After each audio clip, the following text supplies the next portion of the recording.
Hello, welcome to the 24th lecture of the Semantic SEO course. In this lecture, we will talk about how to structure the answers in a better way. To be able to help the authors, sometimes you can use these type of screenshots from the search engine result pages. Since the semantics are language agnostic, we are able to use other languages to understand the overall judgment of the search engines for a topic. For instance, here we have a specific type of heading. The only thing that you should be doing is actually colorizing this specific heading. It means look below. Once you see the same heading here and the same color, it means that you will need to examine the answer. And let's parse this answer together as the search engine can do. Here, we see that we have a consensus call out. The search engine Google calls these things as the word call out. But basically, since it represents a consensus, I try to use the word consensus call out. Then the question tells that how long does language education take in Germany? So this is a representative question, and also it is an implicit question. First of all, which language it is not told, what part of Germany it is not told, what kinds of a language education it is not told, and for whom it is not involved as well, and in what century you are asking this for, it is not included too. Which means that this is actually a representative question for a main answer.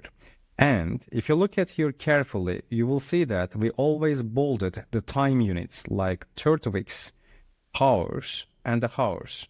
We also have one more hours here, but it is not actually bolded. It says 750 classroom hours. It is not bolded because it's not that much clear exactly what these mean in total time calculation. And here when we see the 3 hours daily and 3 hours per week, then the total time, then you start to get the semantic order or the logic in this answer. First, we give a total answer or total time as an answer. Then we give per week time. Then we give the daily time. Another thing is that we also give a method like individual practice. And based on lexical relations, if you have individual practice, you can also have group practice too.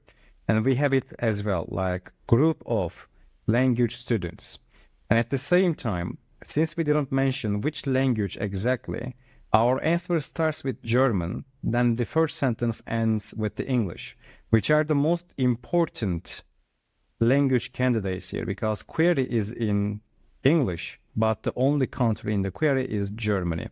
Then we also have a language learning organization, which is FSI.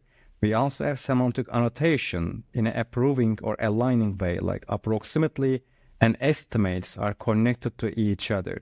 Then we also have the words like, let's say, language or language students. Then we also have the words like study, class, or classroom, or group of language students. And we also have predicates like time, or let's say spend, and time spending. And we mentioned the German also a second time here, and the word take weeks or take time, let's say word compositionality appears in our answer too. There are many other things here that we can mention, for instance, including a methodology, our daily time, per week time, and the total time, and including the total classroom hours, including more languages or more language learning organizations or teaching organizations, more analogies, and many other sections. But basically, once you're able to understand and parse these specific answers like that, you will be able to understand what kinds of an answer you should be designing. For instance, our contextual structure hints here. Basically, it tells that duration of the language education, time options, and at the same time, it tells it should be answered in a diversifying the language school according to the city and the city and the language type. Because from city to city, it might be changing. And this, as you remember, we also mentioned a part, the city names too, like safest cities. And whenever you mention the city name there, you are creating a connection to somewhere else. Because according to the safety or prosperity of the city, the person might prefer that specific city to learn the language because the person will need to stay there during that total weeks. And At the same time, we give these type of sentence structures. Only thing that the author will need to do is actually changing these variables and filling these specific sections. So sometimes we also put these type of URLs to give a kinds of opportunity to the authors make a kinds of research. So if you look at the other content briefs, we continue to do these things for all the briefs all the time long. The screenshots or different types of, let's say, explanations, and usually it continues like that. The thing here is that whenever we use these things, we actually try to increase the overall relevance and overall richness of entire semantic content network.